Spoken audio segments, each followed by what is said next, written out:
इस वीडियो का स्रोत टीवी सीरियल या इंटरनेट की फालतू स्टोरीज नहीं है।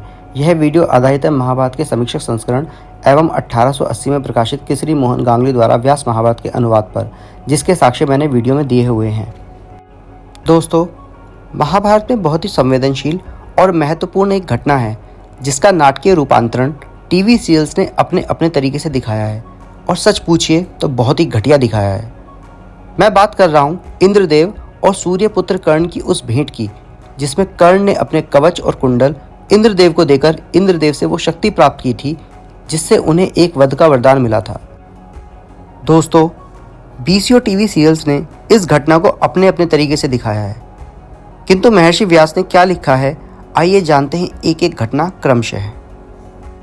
महाभारत के खंड 43 के कुंडल आहरण पर्व में एक रात महारथी कर्ण के स्वप्न में सूर्यदेव विभवसु आते हैं और उनसे कहते हैं कि हे कर्ण, स्नान पश्चात ब्राह्मणों को दान देने के लिए तुम वचनबद्ध हो, इसलिए इंद्रदेव पांडवों के हित हेतु तुम्हारे पास एक ब्राह्मण के वेश में आएंगे और तुमसे तुम्हारे कुंडल और कवच दान में मांगेंगे, और इस कुंडल कवच के बदले तुम इंद्रदेव से उनकी शक्ति मांगना। यह शक्ति शत्रुओं का नाश कर वापस इंद्रदेव के पास आ जाती है। मन में कुछ संशय और संदेह के पश्चात जब कर्ण को ये विदित हो जाता है कि स्वप्न में सूर्यदेव सच में आए थे, तो वो प्रसन्न हो जाते हैं।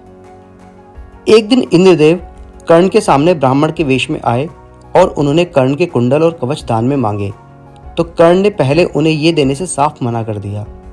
आप स्क्रीन को पॉज कर ये पेज अच्छे से पढ़ सकते हैं।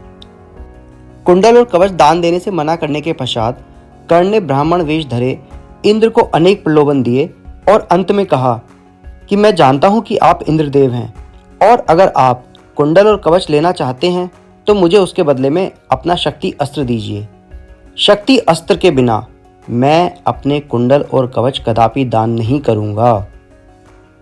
इंद्रदेव ने उनकी शर्त स्वीकार कर ली, किंतु इस परिस्थिति में कि इस शक्ति को कर्ण केवल तभी उपयोग कर पाएंगे जब उनके पास कोई और विकल्प ना हो, और इस शक्ति से वो केवल एक वध कर पाएंगे।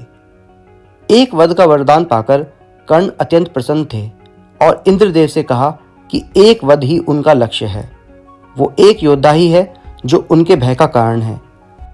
इस पर इंद्रदेव ने उनसे कहा कि जिसके बारे में कर्ण सोच रहे हैं वो तो श्री हरि की कृपा में है। और फिर कर्ण अपना कुंडल और कवच इंद्रदेव को अपने शरीर से काट कर दे देते हैं, और इंद्रदेव की कृपा से उनके घाव तुरंत ही भर जाते हैं।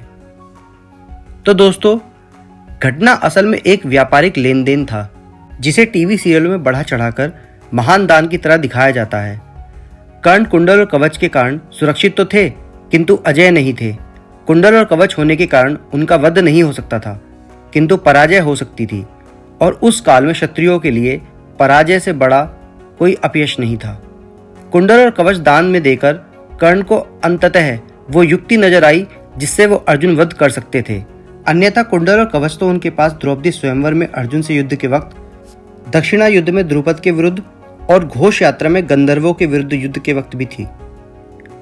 दोस्तों, हमारे ही ग्रंथ जिस तरह से हमारे सामने प्रस्तुत किए जा रहे हैं, उससे हम सही नायकों को और उनके व्यक्तित्व को नहीं पहचान पा रहे हैं। पितामह भीष्म ने यूं ही कर्ण को अधर्म का ध्वज धारक नहीं कहा था।